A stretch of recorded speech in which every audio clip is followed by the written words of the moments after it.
Olá pessoal, bom dia, tudo bem?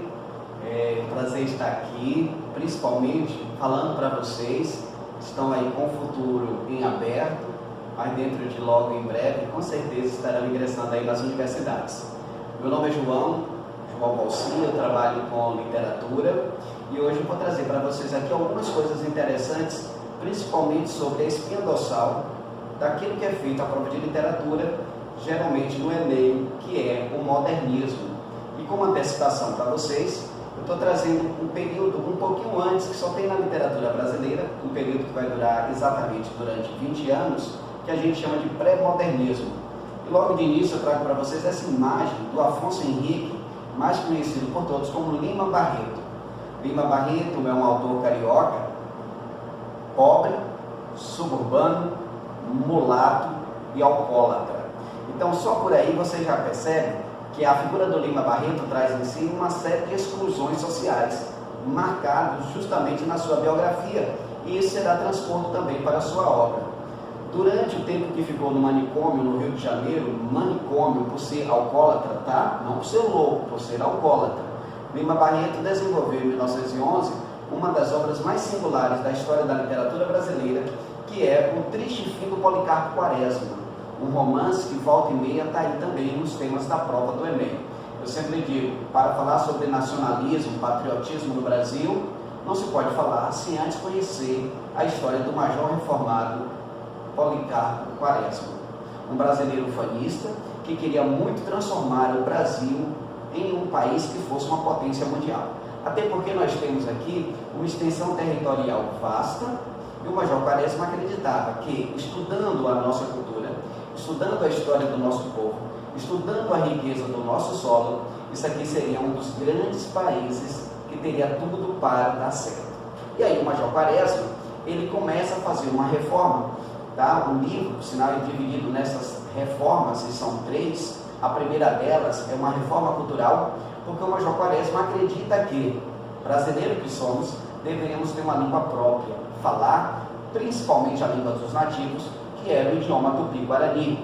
Afinal, quando os portugueses chegaram aqui já havia os índios, e a língua natural da costa brasileira era o tupi-guarani.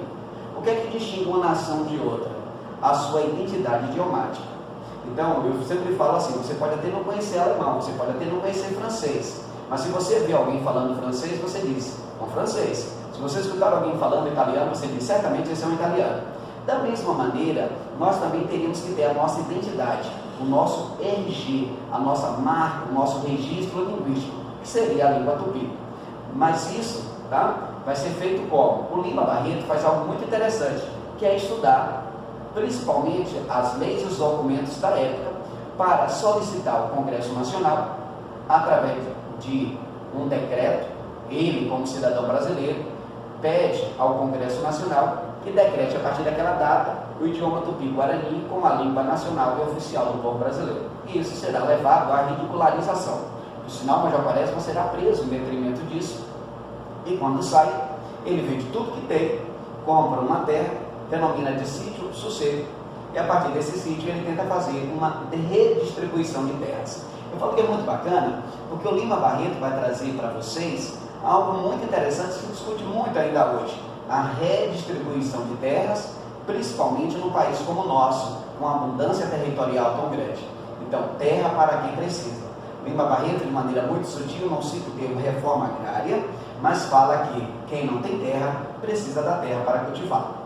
E o major Quaresma vai investir, porque ele leu lá na carta do Pero Vard Caminha que essa terra é tão rica e o solo é tão abundante que aqui se plantando tudo dá. E aí ele faz uma reforma agrícola.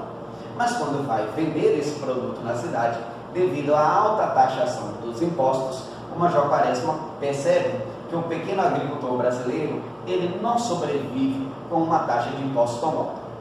Eu quero lembrar vocês que nós estamos discutindo no Congresso a reforma tributária. Esta é uma obra que o Lima Barreto vai escrever em 1911, e falando de reforma tributária, e falando de reforma política. E aí ele faz um memorando, e esse memorando será entregue ao Floriano Peixoto, isso durante a Revolta da Espada, mas o Floriano Peixoto coloca esse memorando de lado, que é um projeto político que pode melhorar o Brasil para melhor. Policarpo recebe, principalmente do Floriano, uma frase que a gente define muito ele: Policarpo, você é um visionário. E é isso que ele é. Por isso que, escrevendo de maneira mais veemente, ele acaba sendo preso.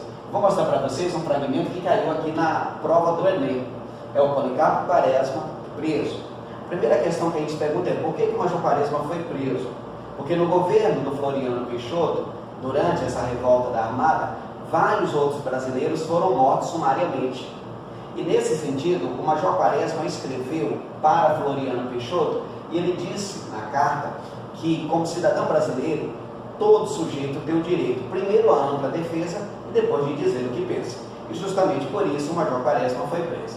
Eu vou ler com vocês um fragmento que caiu e dar uma conotação de como é que estava lá na proposição. Ele diz: por que estava preso? Ao certo não sabia. O oficial que conduzia nada quisera dizer, e desde que saíra da Ilha das Enxadas para a Ilha das Cobras, trocara palavra com ninguém. Não vira nenhum conhecido no caminho, nem o próprio Ricardo, que podia, com um olhar, com um gesto, trazer sossego às suas dúvidas. Entretanto, ele atribuía à prisão a carta que escrevera ao presidente, aí o presidente é o Floriano Peixoto, protestando contra a cena que presenciaram na véspera. Que cena foi essa? Brasileiros sendo sumariamente mortos. A obra Triste Fim do Policarpo Quaresma, tá? E aí eu posso nem falar para vocês que isso é um spoiler, porque o título já diz, né? A gente não tem um final feliz. É um triste fim, porque deixa em aberto o final do romance, que possivelmente naquele mesmo dia o Policarpo também foi executado. Quando a gente executa o Policarpo Quaresma, a gente está executando também um sonho de um país melhor, de um país mais justo, e um sonho de todos aqueles que lutam contra a opressão. Por isso que essa obra é tão importante e marca um período também para nós significativo, que é o período do pré-modernismo. Quando que o pré-modernismo termina? Em 1922, que aí vocês já sabem, chega ao cenário essa nova turma propondo uma literatura mais próxima do povo, com a língua mais coloquial. Aqui é a geração de 22. Eu estou trazendo em datas porque o modernismo no Brasil ele é dividido, tá, em 3 fases. E a gente vai denominando essas fases pelos anos. Geração de 22 é a primeira delas. Quem é que está aqui no centro? O Oswald de Andrade. Tá? Logo ali na ponta você tem o Mário de Andrade, o autor de Macunaíma, e mais acima o Manuel Bandeira. Quero lembrar vocês que vão fazer aí a prova do Enem. Manuel Bandeira é o segundo autor com a maior quantidade de textos nessas provas do Enem. Tá bom? O que é que eu estou pegando aqui para mostrar para vocês? Algo dessa primeira geração. Primeiro, o livro do Mário de Andrade, Macunaíma, a história de um índio preto retinto. Tá? Olha quantas marcas nós temos. Um índio, mas esse índio ele é preto, e ele é preto retinto. É preto com marcas africanas, bem africanas, mas um dia toma um banho e fica branco, loiro de olhos azuis. Você vai dizer que foi o que aconteceu. Dentro dessa primeira geração, tem muito ainda das vanguardas europeias. Tanto é que a gente tem a expressionismo, tá? Muito do cubismo nas telas da Tarsila do Amaral, que também vem junto dessa pegada com a Anita Malfatti. Então, nessa brincadeira do Mário de Andrade, de tomar um banho e ficar branco, nada mais é do que para mostrar para a gente: olha, o que eu estou escrevendo para você é literatura. Literatura não é realidade, literatura é uma aproximação da realidade. Então, nela, que é uma ficção, eu posso criar verdades fingindo, tá, que está próximo da realidade de cada um de nós, mas ali a gente se apropria daquilo que está dito. Então, na história do Macunaíma, ele brinca com as nossas 3 raças. Quais são as nossas 3 raças de formação? O branco, o negro e o índio. Quem é Macunaíma? Índio, mas é um índio preto, retinto, que tomou banho e ficou branco de olhos azuis. Nessa obra eu quero lembrar vocês que Macunaíma vai lutar contra um grande gigante chamado Venceslau Pietra ou Piaimã, o gigante comedor de genes. Eu falo, olha, isso aqui o Mário de Andrade, folclorista que é, ele vai brincar um pouco também com a nossa cultura, porque ele vai trazer para a nossa história aqui no Brasil, que há, principalmente, né, nos subterfúgios, um grande gigante comedor do povo brasileiro. Quem seria esse gigante comedor do povo brasileiro? Principalmente que usufrui do nosso país para explorar o menos favorecido. Percebe como as obras dialogam entre si? E aqui a gente tem, tá? O Abapuru, Aba, homem, Puru, que come, que é a obra da Tarsila do Amaral, que é o índio. Algumas pessoas falam, por que esse índio, esse pé é tão desmedido? Eu quero lembrar vocês que o índio é marcado pela força do trabalho. Então os pés são alongados, as mãos são alongadas, e você tem esse céu azul anil, que só o Brasil é capaz de oferecer. Com esse sol, tá? Muito amarelo, e aqui essa natureza dos trópicos. O Abapuru nada mais é do que a valorização da nossa cultura, genuinamente brasileira. E a partir do Abapuru, a gente vai ter a revista de antropofagia, criada pelo Oswald de Andrade, para dizer para nós que a gente tem que pegar sim a cultura europeia e fazer como os tupinambás faziam. Os tupinambás, eles eram antropofágicos, comiam o próprio, tá, europeu, degustavam o europeu. E nessa brincadeira, o Oswald de Andrade disse, se os europeus estão fazendo as artes de vanguardas, nós podemos também degustá-las e criar aquilo que seja o homem brasileiro. Então fica bem atento, porque essa geração de 22, ela marca uma época. É a época dos poemas curtos, críticos, irônicos e também reflexivos. E aí a gente vai chegar, tá, na geração de 30. Na geração de 30, tá, são diversas obras, porque a gente vai ter o Graciliano Ramos, o Jorge Amado, a Raquel de Queiroz, o José Luiz do Rio, o Érico Veríssimo. Então muita gente falando sobre obras que marcam principalmente a região do Brasil. E aqui eu estou trazendo para vocês como destaque, tá, um dos romances também mais celebrizados na história da literatura, que é Vidas Secas. Lógico, tá? Deixa eu voltar rapidinho. Vidas Secas, do Graciliano Ramos, ela traz para nós, tá, duas coisas que eu queria chamar a atenção para vocês. A história de uma família, composta por Fabiano, Sinhá Vitória, menino mais velho, menino mais novo e baleia. Então a primeira marca que eu quero chamar a atenção para vocês é a ausência dos nomes dos meninos. O mais velho é o menino mais velho, o mais novo é o menino mais novo. Enquanto os meninos não têm nome, a cachorrinha baleia tem. O que é a falta do nome? É justamente a falta da identidade. O que é que marca a tua singularidade como pessoa? É o teu RG. O teu nome é exclusivo, é teu. Então, a ausência dos nomes é uma exclusão social. Outra coisa também que é muito interessante vocês ficarem atentos nas obras, é que nós temos dois capítulos. O capítulo 1º, Mudança, e o capítulo de número 13º, chamado Fuga. Então é uma obra com 13 capítulos desmontáveis. Como é desmontável? Você, com exceção desses dois capítulos, o primeiro e o último, qualquer capítulo você pode ler, na ordem que você escolher, que não terá alteração na história. Só que no capítulo Mudança, a família está em busca de uma terra melhor, em que Fabiano possa exercer sua profissão de vaqueiro, Sinhá Vitória possa exercer sua função de dona de casa e os meninos mais velhos possam viver com dignidade. Mas cambaleando de fome, serão sobressaltados por baleia, que traz entre a presa um preá, e aí será dividida pela família. Tem uma cena que me marca muito nesse capítulo inicial, Mudança, é quando baleia, percebendo que a família está com muita fome, baleia adentra no mato, caça uma preá e traz essa preá presa, porque aí tem uns beijos de Sinhá Vitória, que diz para nós assim, se a Vitória beijava o focinho de baleia, e como o focinho estava ensanguentado, ela beijava, tentando tirar proveito do beijo. Então tu imagina o que é isso, chama-se fome, e é isso que eles passam. Veja que na obra do Graciliano Ramos, na década de 30, ele denuncia um problema crucial, que é a fome no Brasil. Tá bom? Olha, esse capítulo vai terminar, e aí eu vou avançando, né, para dar umas ideias para vocês, que é muito importante, com os sonhos de cada um dos personagens. Porque, sabendo que não pode ficar ali na fazenda por mais tempo, porque não teria nem como pagar ao dono da fazenda, eles resolvem fugir. Por isso, o último capítulo é fuga. Então, foge com Fabiano buscando novamente um lugar que ele pudesse exercer a função de vaqueiro, Sinhá Vitória sonhando com a cama de molas, que ela pudesse dormir com dignidade, o menino mais novo sonhando em ter a saúde do pai, para que um dia pudesse ser vaqueiro também, o menino mais novo sonhando em saber qual o significado da palavra inferno, exatamente, inferno, tá? Porque um dia ele escutou Sinhá Terta, enquanto rezava a espinha dela de Fabiano, que havia apanhado muito na prisão, ela disse inferno. E por falta de vocabulário, o menino mais velho achou aquela palavra a mais graciosa do mundo. Aqui tem um trocadilho que eu acho muito bacana, porque enquanto ele caminha e vai percebendo a seca, ele vai tentando dizer a palavra para memorizar. Ele não sabe escrever. Então ele olha para os galhos secos e ele diz inferno. Ele olha para as pedras, tudo com muito empedramento no solo, ele diz inferno. É uma atmosfera asfixiadora e ele diz inferno, porque o inferno é a vida que leva esses habitantes do Nordeste com falta de principalmente, de programas políticos que possam dar dignidade.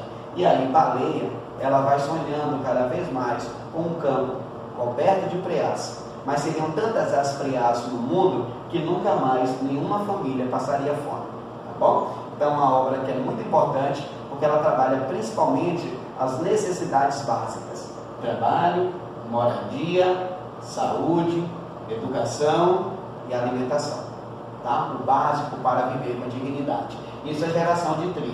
A geração de 45, a obra que eu estou trazendo para dar uma ideia para vocês, é a obra Morte e Vida Severina, do João Cabral de Melo Neto, que traz também a história de um retirante, que é o Severino. Eu falo que é muito interessante também quando a gente observa que o nome do personagem é Severino, mas o nome da obra a gente tem um adjetivo, né? Porque você tem Morte e Vida Severina. Então veja bem, Severina é o adjetivo de um tipo de vida e um tipo de morte que se tem aqui no Nordeste. Qual é o nome do personagem? Severino, um retirante de 20 anos. Uma coisa que é bem interessante também, já caiu na prova do Enem, é a fala inicial do Severino. Tá? Severino diz: olha, o meu nome é Severino, não tenho outro de pia. Como há muitos Severinos, que é santo de Romaria, deram então de me chamar Severino de Maria. Mas como aqui no Nordeste tem muitos filhos chamados Severinos, com mães chamadas Marias, eu fiquei sendo o Severino da Maria, do finado Zacarias, lá da Serra da Costela. Lá da Serra da Costela é o local onde Severino nasceu, que é os limites da Paraíba.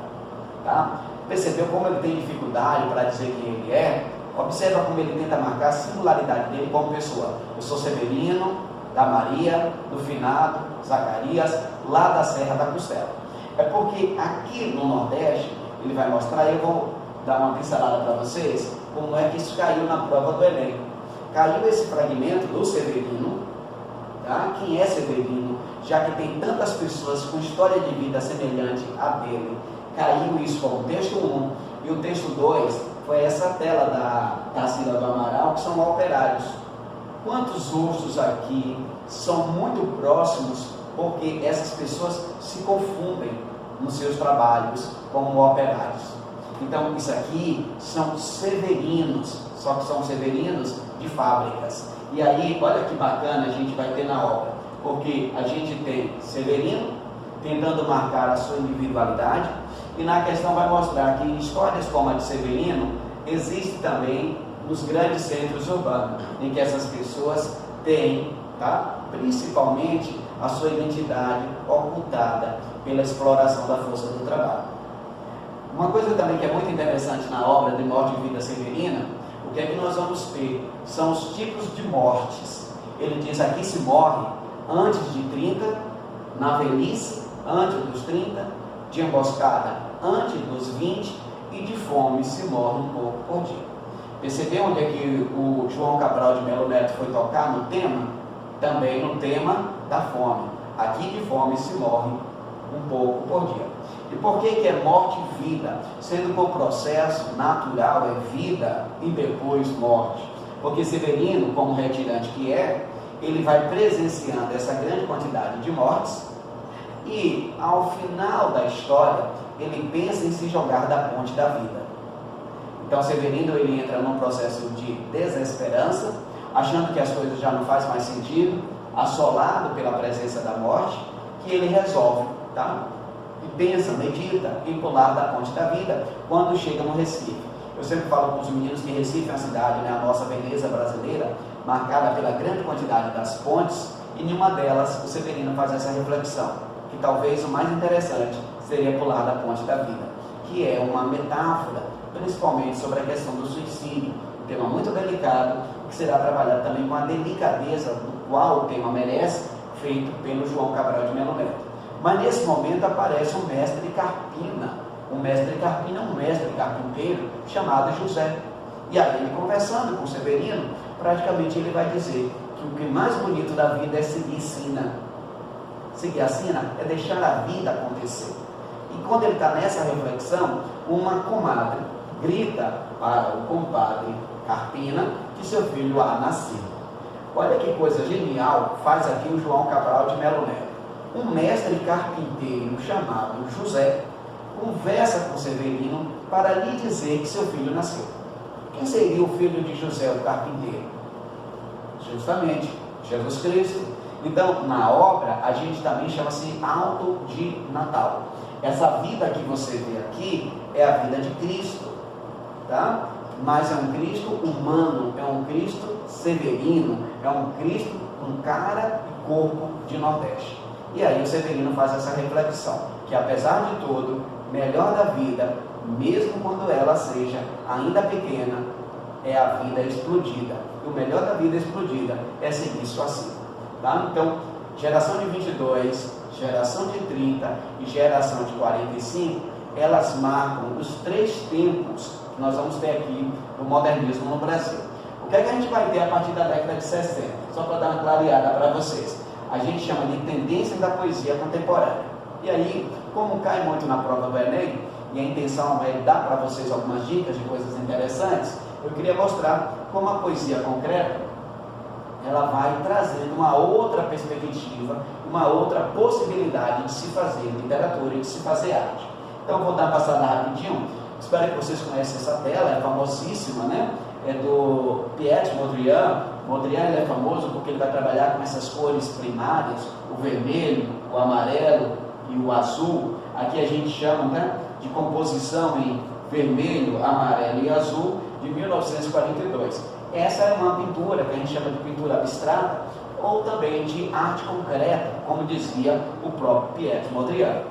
Então, dessa expressão de fazer as coisas em quadrados, a gente traz na literatura, motivado por esses 2 irmãos, tá? E o amigo, o Haroldo de Campos, o Augusto de Campos e o Décio Pignatari, uma revista chamada de Noi Grandes.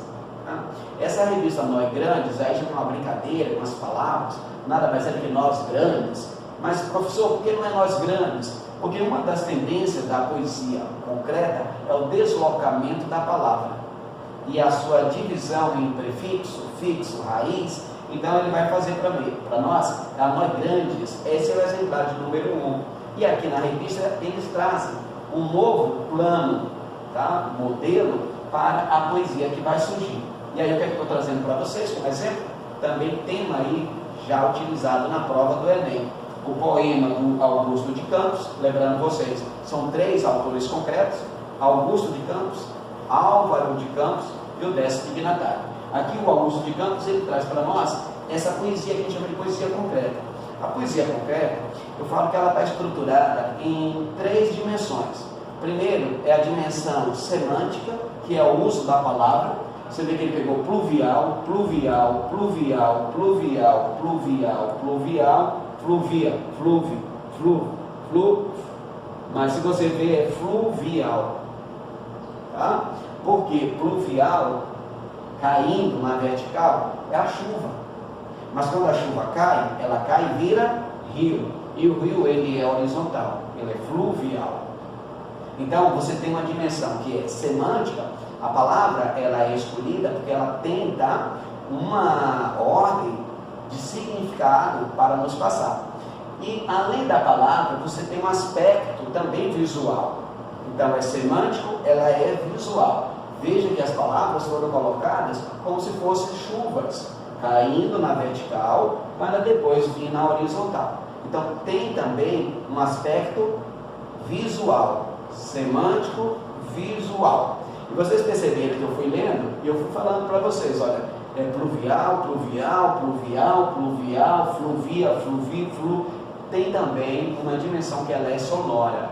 Então esses 3 aspectos, o semântico, sonoro e o visual, isso marca a identidade da poesia concreta, tá? Então, lembra, o aspecto semântico está para a dimensão verbal da palavra, o aspecto oral é o sonoro, e a gente tem o visual, que é principalmente o aspecto gráfico, né? Porque para os autores concretos, a folha em branco já é o primeiro espaço de se concretizar a poesia.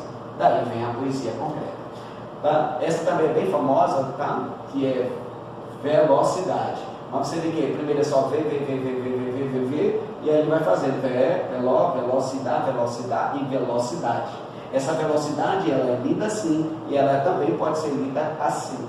Algo que é interessante na poesia concreta é justamente esse aspecto espiral. Você pode ler não mais na ordem tradicional, linear, do início para o fim, mas você pode estar lendo ela de cima para baixo, de baixo para cima, ou como melhor lhe convém. Isso é novo para a poesia, e só a poesia concreta. Levando uma crítica à poesia concreta, na década de 50, um poeta chamado Ferreira Goulart, ele propõe fazer uma poesia que ela também fosse uma poesia espacial, e que ela pudesse trabalhar em outra dimensão, que era a dimensão tridimensional. O que seria uma poesia tridimensional? Poema do não. Você tem uma mesa, tá? Se você está vendo, são as dobradiças, você fecha e você abre. Dentro tem duas folhas, uma está escrita não. Essa poesia, chamada de poesia neoconcreta, é uma poesia que vai se desenvolver a partir da década de 50 e 60, dando ao público o poder de manipulação da poesia. Aí alguns alunos me perguntam, mas professor, isso aqui é poesia? Eu falo, olha o que é que o Ferreira Goulart está nos dizendo. Ele está sendo só irônico ou ele está nos dizendo uma verdade? Isso é poesia? Não. Tá? Não dentro do ponto de vista do conceito como nós temos tradicional, mas isso é algo moderno. Essa escultura, que é da Lygia Clark, ela também já caiu na prova do Enem, tá? Eu te falo assim, se você tiver a oportunidade, faça lá a questão depois, que é muito interessante. O que é o bicho de bolso, feito pela Lygia Clark? É uma placa de metal, em que você vê, parece um origami, né? Também tem as dobradiçazinhas e você pode manipular. Esse tipo de arte que você manipula e que vai gerar na poesia também concreta, a poesia mais espacial, a gente chama ela de poesia neoconcreta, e desenvolveu a partir da década de 50 e 60. Depois surgiu algo, tá? Chamado poema praxe. Lembra que eu estou falando para vocês? Tendências da literatura brasileira a partir da década de 60. O que é o poema praxe? É um poema que ela volta novamente para a estrutura da palavra. Aí eu estou pegando do Mário Chame, muito famoso, talvez você já tenha visto, tá? A agiotagem, em que ele faz uma crítica, principalmente sobre a questão do lucro voraz. E aí, ninguém melhor para representar esse sujeito voraz do que o agiota. Então ele começa 1, 2, 3, o juro, o prazo, o porcentagem, o mês, o ágio, o porcentagem, 10, 100, 1000, o lucro, o dízimo, o ágio, a moral, a monta, empréstimo, empréstimo, muito, nada, tudo, a quebra, a sobra, a monta, o pé, o cento, a cota, a janota, a agiota. Aí o que é que eu fui pegando aqui para demarcar para vocês? 1, 2, 3, sempre começa assim o agiota, né? 1, 2, 3, veja que ele vai querendo sempre mais, 10, 100, 1000, muito, nada satisfaz, porque ele quer tudo. Tá? Então é um poema muito bacana. Por que o poema é praxe? Porque ele diz assim, nada pode substituir a palavra. Por falar nisso, é do poema praxe, a obra, tá? Poética, uma palavra maior que nós temos na língua portuguesa. Quem vai criar essa palavra vai ser justamente o Augusto de Campos. Tá? Eu vou tentar ler para vocês, está baixinho, olha. Esse poema, e ele é famosíssimo, do Augusto de Campos, ele diz que ele criou aqui, já que o poema é praxe, o poema com a nota, tá? Com a letra maior. Então ele com o nome maior que nós poderíamos, tá? Seria assim: a trocado, capa, causte, dupla, elaste, fero, fuga, história, locom, lubrimente, multipli, organ, organi, perió, plástico, publi, rapa, recipro, rusti, saga, simples, tena, veló, verá, viva, unívora, cidade. Percebeu aí a palavra que ele criou para nós? Então, assim, toda vez que eu leio em sala de aula, tá? A pergunta é muito comum. Os alunos vão perguntar para mim a mesma coisa: professor, o que é que isso significa? Por que criar uma palavra grande, juntando letras ou juntando pedaços de palavras? Isso qualquer um pode fazer. Ok, mas observe o que é que ele fez. Ele não só criou o poema com a maior palavra da língua portuguesa, como ele cria assim, ó, deixa eu mostrar para vocês.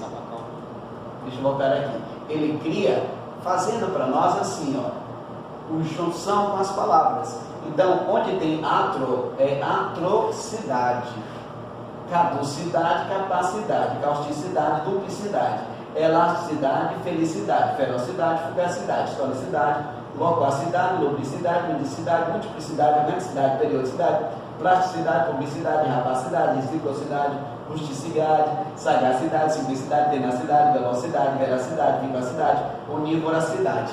Tudo completa com a cidade. Agora, veja que ele diz, olha, as mesmas palavras você pode completar em inglês, não muda o significado. E você pode também fazer em francês, que é o chamado atrocité, caducité, e assim vai. As palavras são as mesmas, porque a cidade ela é plural. Agora, observa como a cidade se organiza. Começou com atrocidade, capacidade, duplicidade, felicidade. Você está observando que ele foi fazendo uma ordem, tá? As letras não foram formadas aleatórias. E ele termina com vivacidade, univoracidade, que é essa cidade que tudo devora e se reorganiza. Tá bom? Então, esse poema a gente chama de poesia praxe, onde a palavra é o fundamental de uma palavra.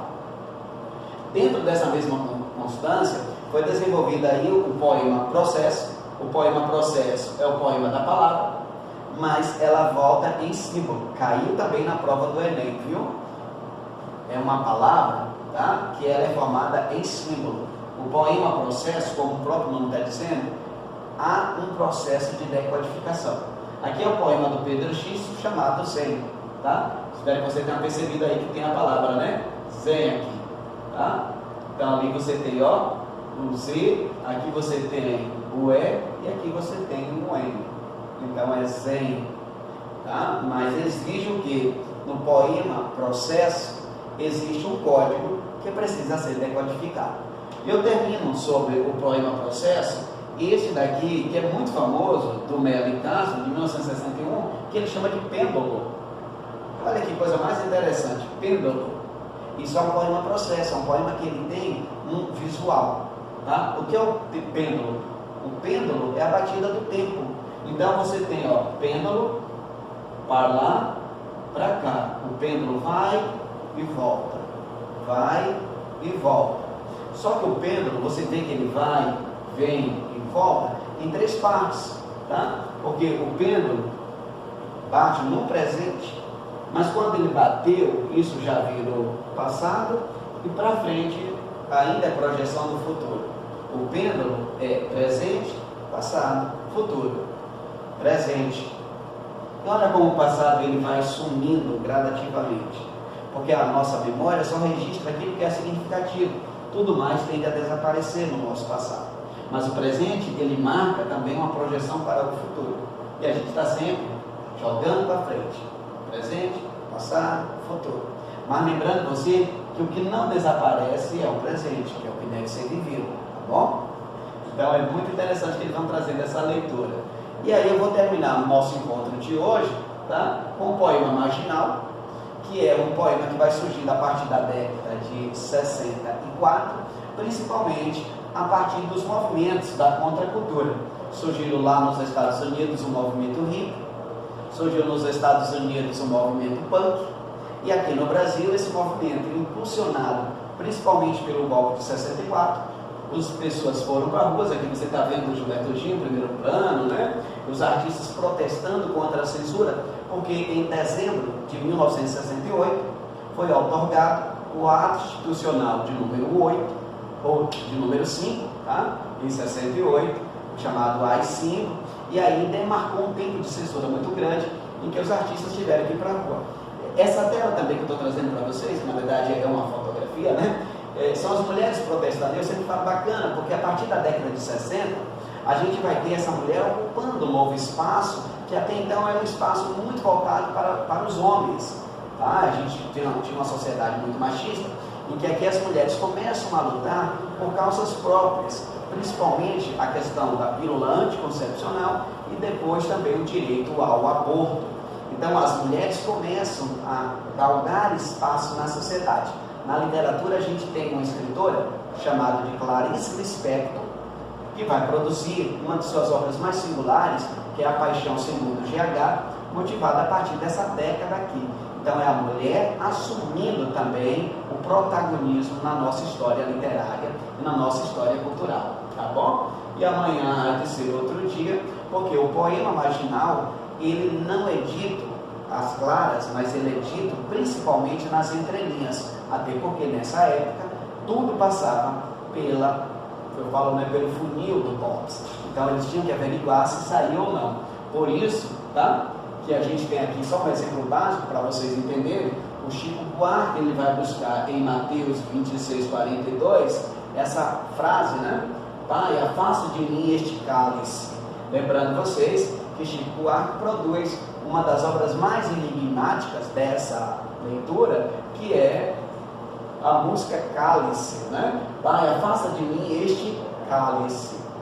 Tá? Você está vendo que cálice está escrito como se fosse realmente um substantivo, mas na hora que ele fala, tá, cantado, ele estava dizendo para a gente com o verbo calar. Pai, afasta de mim este cálice. O cálice era o cala-boca imposto principalmente pelo AI-5.